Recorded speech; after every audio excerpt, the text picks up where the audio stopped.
नमस्कार दोस्तों, आपका स्वागत करता हूं इस YouTube channel SK coaching centre पर।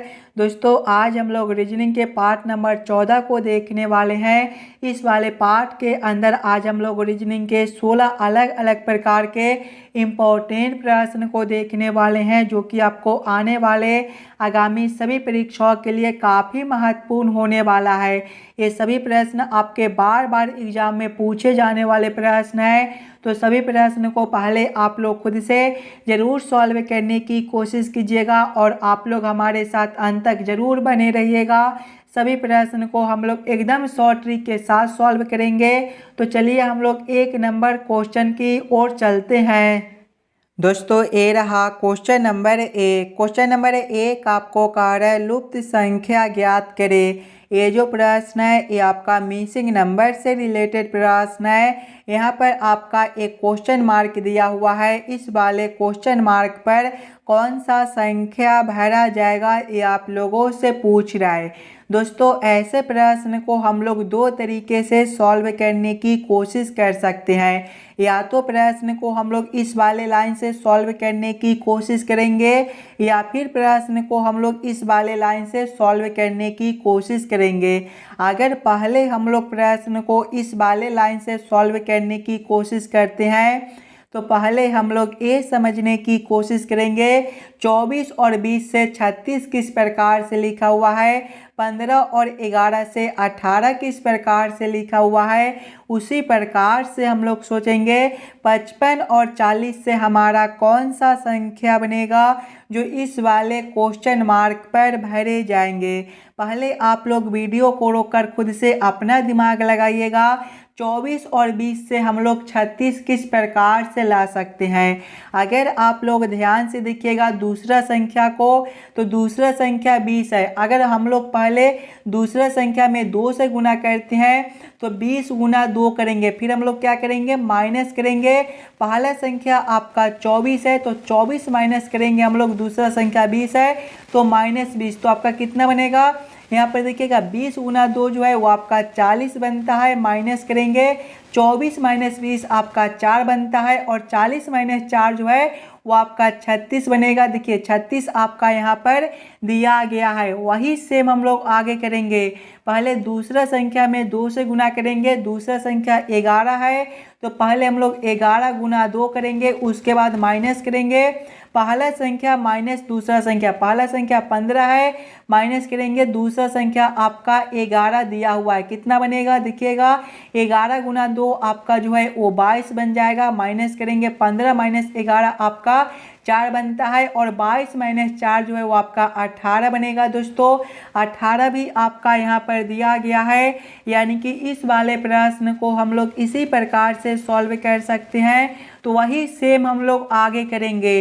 पहले दूसरा संख्या में 2 से गुना करेंगे, दूसरा संख्या 40 है तो पहले हम लोग क्या करेंगे 40 गुना 2 करेंगे, उसके बाद क्या करेंगे माइनस करेंगे पहला संख्या माइनस दूसरा संख्या। पहला संख्या 55 है, माइनस करेंगे दूसरा संख्या आपका 40 है, कितना बनेगा देखिएगा 40 गुना 2 जो है वो आपका 80 होता है। माइनस करेंगे 55 माइनस 40 जो है वो आपका 15 बनेगा, और 80 माइनस 15 जो है दोस्तों आपका 65 बनता है। 65 आपका ऑप्शन नंबर बी में दिया गया है, जो कि आपका सही उत्तर हो जाएगा। इस वाले क्वेश्चन मार्क पर आपका 65 भरा जाएगा। चलिए अगले प्रश्न की ओर हम लोग चलेंगे, क्वेश्चन नंबर 2 की ओर। ये रहा क्वेश्चन नंबर 2। क्वेश्चन नंबर 2 आपको कह रहा है नीचे दिए गए श्रृंखला को पूरा करें। ये जो प्रश्न है ये आपका श्रृंखला सीरीज से रिलेटेड प्रश्न है। एक श्रृंखला सीरीज दिया गया है और यहाँ पर एक क्वेश्चन मार्क है। इस वाले क्वेश्चन मार्क पर आपका कौन सा संख्या भरा जाएगा ये आप लोगों से पूछ रहा है। दोस्तों सबसे पहले आप लोग श्रृंखला सीरीज को ध्यान से देखिएगा।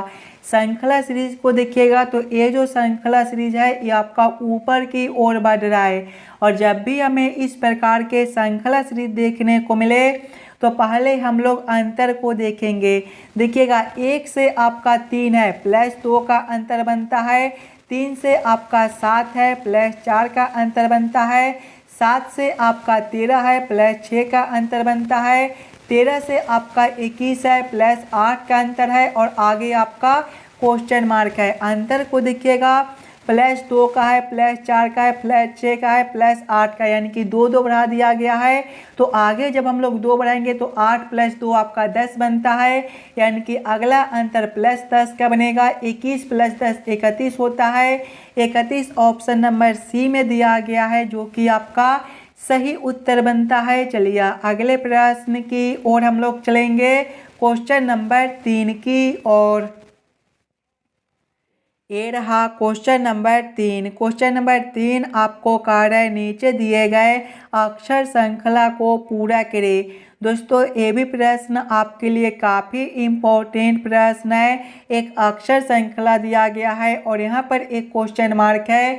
इस वाले क्वेश्चन मार्क पर आपका कौन सा अक्षर और संख्या भरा जाएगा, ये आप लोगों से पूछ रहा है। दोस्तों सबसे पहले आप लोग इस वाले अक्षर श्रृंखला को ध्यान से देखिएगा। अक्षर श्रृंखला को देखिएगा तो देखिए बी से आपका जो है वो सी है, यहाँ पर आपका प्लस 1 कर दिया गया है।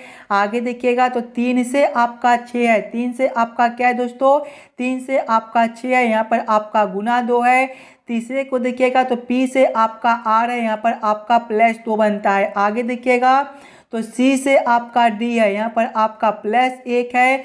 6 से आपका 12 है प्लस 2 है और आर से आपका टी है प्लस 2 है। आगे देखिएगा तो डी से आपका ई है प्लस 1 है। 12 से आपका 24 है गुना 2 है और टी से आपका भी है प्लस 2 है, यानी कि पहले वाले अक्षर में प्लस 1, दूसरे वाले संख्या में गुना 2 और तीसरे वाले अक्षर में प्लस 2 कर दिया गया है। वही सेम हम लोग आगे करेंगे। देखिएगा जब हम लोग ई प्लस 1 करेंगे तो आपका कौन सा अक्षर बनेगा, ई प्लस 1 जो है वो आपका एफ होता है। आगे देखिएगा आप गुना 2 करेंगे संख्या में तो 24 गुना 2 जो है वो आपका 48 बनता है और तीसरे वाले अक्षर में हम लोग प्लस 2 करेंगे, यानी कि जब प्लस 2 करेंगे तो भी प्लस 2 आपका क्या बनता है, एक्स बनता है। कौन सा ऑप्शन में आपका F48x दिया गया है, तो F48x आपका ऑप्शन नंबर ए में दिया गया है, जो कि आपका सही उत्तर हो जाएगा। चलिए अगले प्रश्न की ओर हम लोग चलेंगे, क्वेश्चन नंबर 4 की ओर। ये रहा क्वेश्चन नंबर 4। क्वेश्चन नंबर 4 आपको कार्य नीचे दिए गए प्रश्न में संबंधित शब्द को चुनिए। इस बार आपको संबंधित शब्द चुनने के लिए बोला जा रहा है। जिस प्रकार से वर्षा का संबंध बादल के साथ है, उसी प्रकार से आप लोगों से पूछा जा रहा है उष्मा का संबंध कौन सा शब्द के साथ होगा, जो इस वाले क्वेश्चन मार्क पर भरे जाएंगे। अगर आप लोग ध्यान से देखिएगा तो वर्षा जो है वो बादल से होता है, उसी प्रकार से उष्मा जो है दोस्तों वो आपका सूर्य से होता है, यानी कि इस वाले क्वेश्चन मार्क पर आपका सूर्य भरा जाएगा। सूर्य ऑप्शन नंबर बी में दिया गया है, जो कि आपका सही उत्तर बनता है। चलिए अगले प्रश्न की ओर हम लोग चलेंगे, क्वेश्चन नंबर 5 की ओर।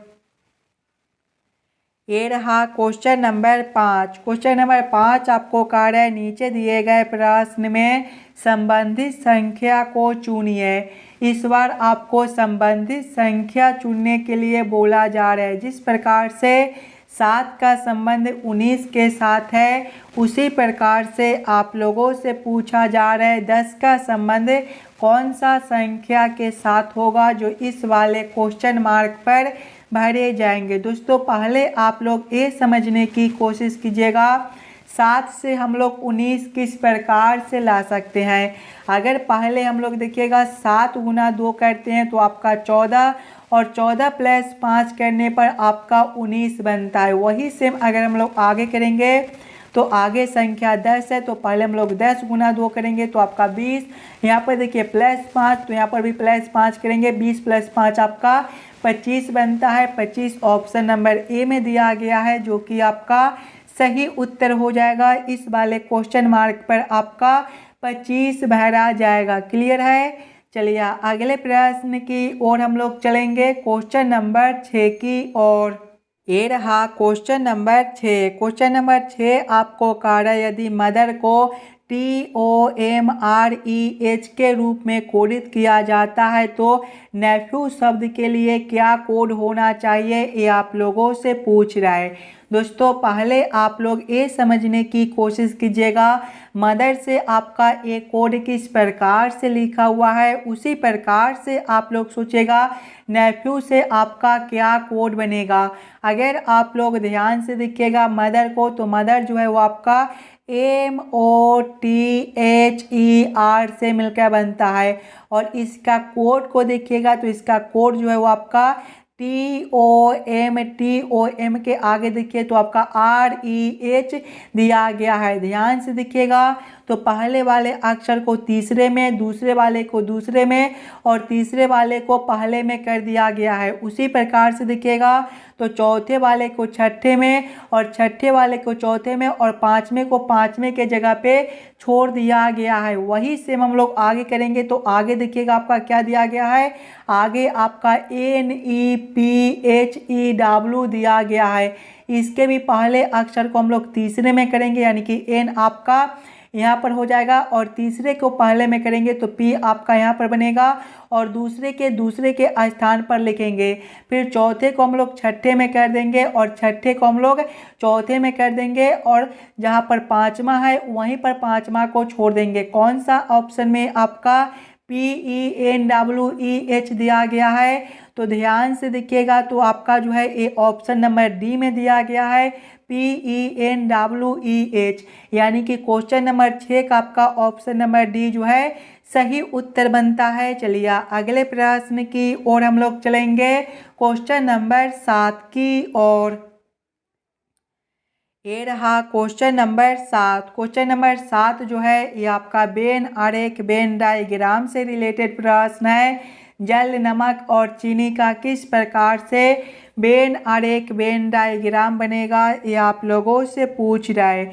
सबसे पहले आप लोग ये समझने की कोशिश कीजिएगा जल, नमक और चीनी में कौन शब्द किसके साथ संबंधित है, किसके अंदर हम लोग किसको रख सकते हैं। अगर आप लोग ध्यान से देखिएगा दोस्तों तो जल के अंदर जो है वो आपके नमक और चीनी दोनों घुलनशील होते हैं, यानी कि सबसे पहले हम लोग जल के लिए एक गोला बना लेंगे और जल के अंदर आपका नमक और चीनी दोनों आ जाएगा, लेकिन दोनों आपका अलग अलग है। नमक अलग होता है और चीनी अलग होता है, यानी कि दोनों को अलग अलग कर देंगे। इस प्रकार का वेन आरेख Venn diagram option number D में दिया गया है, जो कि आपका सही उत्तर बनता है। चलिए अगले प्रश्न की ओर हम लोग चलेंगे, क्वेश्चन नंबर 8 की ओर। ये रहा क्वेश्चन नंबर 8। क्वेश्चन नंबर 8 आपको कार्य दी गई आकृति में ए युक्त फलक के विपरीत क्या आएगा। सबसे पहले आप लोग इस वाले आकृति को ध्यान से देखिएगा और समझने की कोशिश कीजिएगा। अगर आप लोग ध्यान से देखिएगा तो ए आपका यहाँ पर दिया गया है और ए का ही विपरीत आप लोगों से पूछा जा रहा है। तो देखिए ए का जो विपरीत है वो आपका ई बनेगा। ई आपका ऑप्शन नंबर ए में दिया गया है, जो कि आपका सही उत्तर हो जाएगा। चलिए अगले प्रश्न की ओर हम लोग चलेंगे, क्वेश्चन नंबर 9 की ओर। ये रहा क्वेश्चन नंबर 9। क्वेश्चन नंबर 9 आपको कार्य यदि ए बी का भाई हो, सी ए की मौसी हो, डी सी का पिता हो, बी डी की नातिन हो, तो बी का एफ से क्या रिश्ता होगा जो ए का पुत्र है। ये जो प्रश्न है ये आपका ब्लड रिलेशन से रिलेटेड प्रश्न है और जब भी आपको इस प्रकार के प्रश्न देखने को मिले तो पहले आप लोग प्रश्न को ध्यान से पढ़िएगा और समझने की कोशिश कीजिएगा। देखिए प्रश्न पहले आपको कह रहा है ए बी का भाई हो। ए कौन है? बी का भाई है। भाई जो होता है एक ही पीढ़ी का होता है, यानी कि ए के सामने हम लोग किसको रखेंगे? ए के सामने हम लोग बी को रखेंगे। क्या रिश्ता है? भाई का है, तो आप लोग यहाँ पर भाई भी लिख लीजिएगा। आगे प्रश्न को पढ़िएगा। आगे प्रश्न आपको कह रहा है सी ए की मौसी है। मौसी एक पीढ़ी ऊपर की होती है, यानी कि ए से ऊपर किसको रखेंगे? तो सी को रखेंगे। क्या रिश्ता है? मौसी का है, तो आप लोग यहाँ पर क्या कीजिएगा? मौसी भी लिख लीजिएगा, ताकि प्रश्न को सॉल्व करने और समझने में आपको कोई दिक्कत ना हो। आगे प्रश्न को पढ़िएगा। डी सी का पिता है। डी कौन है? तो सी का पिता है। पिता एक पीढ़ी ऊपर का होता है, यानी कि सी से ऊपर हम लोग किसको रखेंगे? तो डी को रखेंगे। क्या रिश्ता है? पिता का है, तो आप लोग यहाँ पर पिता भी लिख लीजिएगा। आगे प्रश्न को पढ़िएगा। आगे प्रश्न आपको कह रहा है बी डी की नातिन है। बी कौन है? तो डी की नातिन है। देखिए बी और डी आपका यहाँ पर दिया गया है, ये दोनों का क्या रिश्ता है?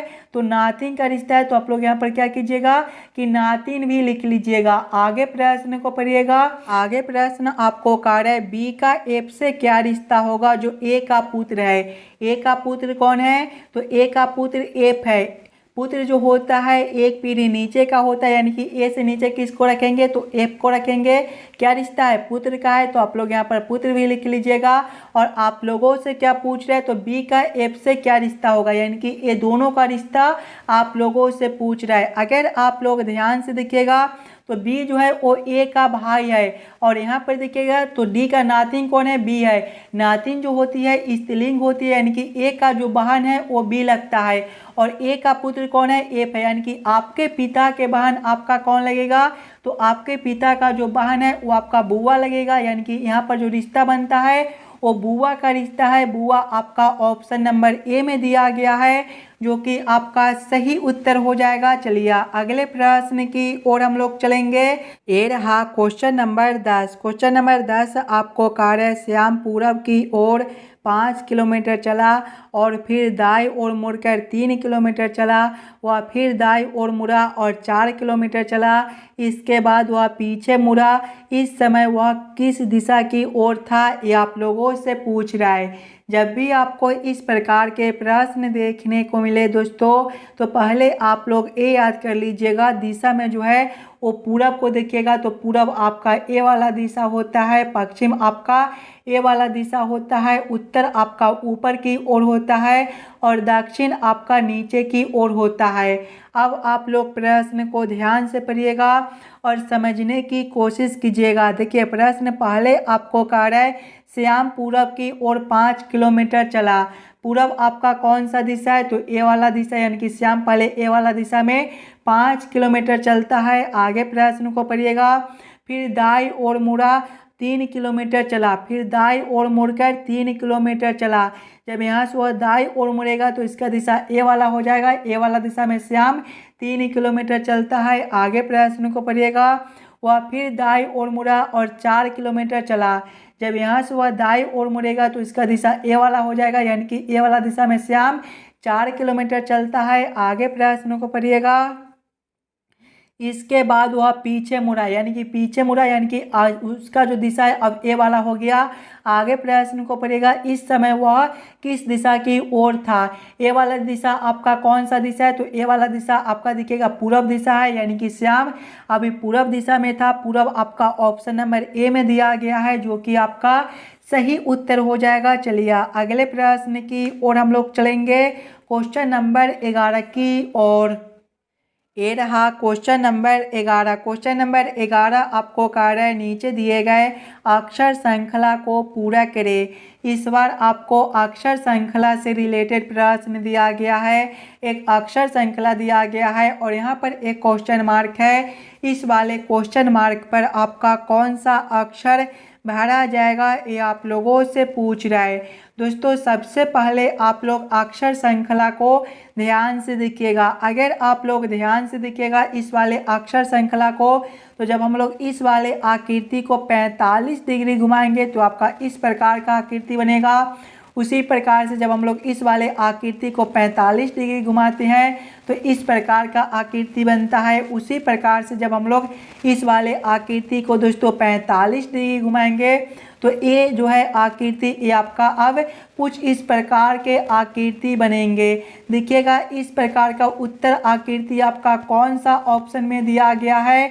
तो इस प्रकार का जो उत्तर आकृति है वो आपका ऑप्शन नंबर सी में दिया गया है, जो कि आपका सही उत्तर हो जाएगा। चलिए अगले प्रश्न की ओर हम लोग चलेंगे, क्वेश्चन नंबर 12 की ओर। ये रहा क्वेश्चन नंबर 12। क्वेश्चन नंबर 12 आपको कह रहा है निम्नलिखित में से कौन से चिन्हों को अदला बदली समीकरण को सही बनाएगी। यहाँ पर एक समीकरण दिया गया है और ये समीकरण जो है ये आपका गलत दिया गया है। कौन से चिन्ह को हम लोग आपस में बदलेंगे ताकि ये समीकरण सही हो जाए, ये समीकरण का मान जो है वो 8 आ जाए। सबसे पहले आप लोग समीकरण को देखिएगा। देखिए पहले आपका जो है वो 16 घटाओ 8 दिया गया है। अगर दोस्तों हम लोग इस वाले घटाओ के जगह पे भाग को रखते हैं और भाग के जगह पे घटाओ को रखकर इस वाले समीकरण को हल करने की कोशिश करते हैं तो देखिएगा 16 घटाओ है, घटाओ के जगह पे भाग को रखेंगे तो भागा 8 करेंगे और भाग के जगह पे घटाओ को रखेंगे तो घटाओ 4 प्लस करेंगे 5 गुना करेंगे 2। जब इस वाले समीकरण को हल करेंगे तो 16 भागा 8 आपका 2 बनता है, माइनस करेंगे 4 प्लस करेंगे 8 गुना 2 जो है वो आपका 10 हो जाएगा। यहाँ पर देखिएगा 10 प्लस 2 आपका 12 बनता है, 12 माइनस 4 जो है वो आपका 8 बनेगा। 8 आपका यहाँ पर दिया गया है, यानी कि इस वाले समीकरण को सही करने के लिए घटाओ के जगह पे भाग और भाग के जगह पे घटाओ को रखना पड़ेगा। घटाओ और भाग ऑप्शन नंबर बी में दिया गया है जो कि आपका सही उत्तर बनता है। चलिए अगले प्रश्न की ओर हम लोग चलेंगे, क्वेश्चन नंबर 13 की ओर। ये रहा क्वेश्चन नंबर 13। क्वेश्चन नंबर 13 आपको कार्य निम्नलिखित में से कौन सा उत्तर निम्नलिखित शब्दों का अवरोही समर्थ क्रम होगा। अनुभव, सूचना, डाटा, ज्ञान और बुद्धिमान का किस प्रकार से अवरोही क्रम बनता है ये आप लोगों से पूछ रहा है। दोस्तों सबसे पहले आप लोग ये सभी शब्दों को ध्यान से देखिएगा और समझने की कोशिश कीजिएगा ये सभी शब्दों का किस प्रकार से आपका अवरोही क्रम बनता है। अगर आप लोग ध्यान से देखिएगा तो सबसे पहला शब्द जो है वो आपका बुद्धिमान हो जाएगा यानी कि 5 नंबर। 5 नंबर के बाद देखिएगा तो आपका अनुभव हो जाएगा यानी कि 1 नंबर। अनुभव के बाद जो है वो आपका ज्ञान हो जाएगा यानी कि 4 नंबर। ज्ञान के बाद जो है वो आपका सूचना हो जाएगा यानी कि 2 नंबर और सूचना के बाद आपका डाटा हो जाएगा यानी कि 3 नंबर। कौन सा ऑप्शन में आपका 5 1 4 2 3 दिया गया है तो ऑप्शन नंबर ए में देखिएगा 5 1 4 2 3 दिया गया है जो कि आपका सही उत्तर बनता है। चलिए अगले प्रश्न की ओर हम लोग चलेंगे, क्वेश्चन नंबर 14 की ओर। ये रहा क्वेश्चन नंबर 14। क्वेश्चन नंबर 14 आपको कार्य नीचे दिए गए प्रश्न आकृति का सही दर्पण छवि चुनिए। यहाँ पर एक प्रश्न आकृति दिया गया है, कुछ इस प्रकार का आपका प्रश्न आकृति है और प्रश्न आप लोगों से पूछ रहा है इस वाले प्रश्न आकृति का किस प्रकार से दर्पण प्रतिबिंब बनेगा। अगर आप लोग ध्यान से देखिएगा दोस्तों तो दर्पण जो है कुछ इस प्रकार से आपका दिया गया है और जब भी आपको इस प्रकार के दर्पण देखने को मिले तो प्रश्न आकृति जो है वो आपका बाएं से उलटकर दाएं में चला जाएगा और दाएं वाला आकृति उलटकर आपका बाएं में चला आएगा। यानी कि जब हम लोग इस वाले प्रश्न आकृति को इस प्रकार से उलटेंगे तो सबसे पहला जो आपका ए वाला आकृति दिया गया है ये आपका इसी प्रकार से रहेगा और उसके बाद देखिएगा तो ये जो जेड आपका इधर है ये आपके उलटने के बाद अब इस वाले खंड में हो जाएंगे। ये जो 7 आपका यहाँ पर है ये आपका उलटने के बाद इस प्रकार से हो जाएगा और ये जो 2 ए दिया गया है ये आपके उलटने के बाद जो है ये आपके कुछ इस प्रकार से हो जाएंगे। इस प्रकार का उत्तर आकृति आपका ऑप्शन नंबर सी में दिया गया है जो कि आपका सही उत्तर बनता है। इस वाले प्रश्न आकृति का सही दर्पण छवि ऑप्शन नंबर सी में दिया गया है। चलिए अगले प्रश्न की ओर हम लोग चलेंगे, क्वेश्चन नंबर 15 की ओर। ये रहा क्वेश्चन नंबर 15। क्वेश्चन नंबर 15 आपको कार्य विषम संख्या युग्म को पहचान करें। इस बार आपको विषम संख्या युग्म चुनने के लिए बोला जा रहा है। जब भी आपको इस प्रकार के प्रश्न देखने को मिले तो पहले आप लोग चारों ऑप्शन को ध्यान से देखिएगा और समझने की कोशिश कीजिएगा ये चारों ऑप्शन में आपका सबसे अलग ऑप्शन कौन सा दिया गया है। अगर आप लोग ऑप्शन ए को देखिएगा तो 6 से आपका 22 है। अगर हम लोग 6 गुना 3 करते हैं तो 18, 18 प्लस 4 आपका 22 बनता है। बी में देखिएगा 8 से 25 है, 8 गुना 3 आपका 24 और 24 प्लस 1 करने पर 25 बनता है। सी में देखिएगा 13 से आपका 40 है, 13 गुना 3 आपका 39, 39 प्लस 1 आपका 40 बनता है। डी में देखिएगा तो 15 से 46 है। 15 गुना 3 45, 45 प्लस 1 आपका 46 बनता है। ध्यान से देखिएगा तो आपका बी, सी और डी में गुना 3 प्लस 1 गुना 3 प्लस 1 गुना 3 प्लस 1 है, जबकि ऑप्शन ए में देखिएगा तो गुना 3 प्लस 4 है, यानी कि सबसे अलग ऑप्शन आपका ए बनता है। तो क्वेश्चन नंबर 15 का आपका ऑप्शन नंबर ए जो है सही उत्तर हो जाएगा। चलिए अगले प्रश्न की ओर हम लोग चलेंगे, क्वेश्चन नंबर 16 की ओर। दोस्तों ये रहा क्वेश्चन नंबर 16 और ये जो प्रश्न है ये आपके होमवर्क के तौर पे छोड़े जाते हैं। इस वाले प्रश्न को आप लोग खुद से सॉल्व कीजिएगा और आप लोग ज़रूर कमेंट करके बताइएगा 16 प्रश्न में से आप लोग कितने प्रश्न को खुद से सॉल्व किए हो। अगर आपको किसी भी प्रश्न में कहीं पर भी कोई दिक्कत आए तो हमें वो भी कमेंट कर दीजिएगा। और जितने बच्चे आप लोग इस वाले यूट्यूब चैनल पर नए हो चैनल को ज़रूर सब्सक्राइब कर लीजिएगा। चलिए हम लोग मिलते हैं आपसे अगले वीडियो में।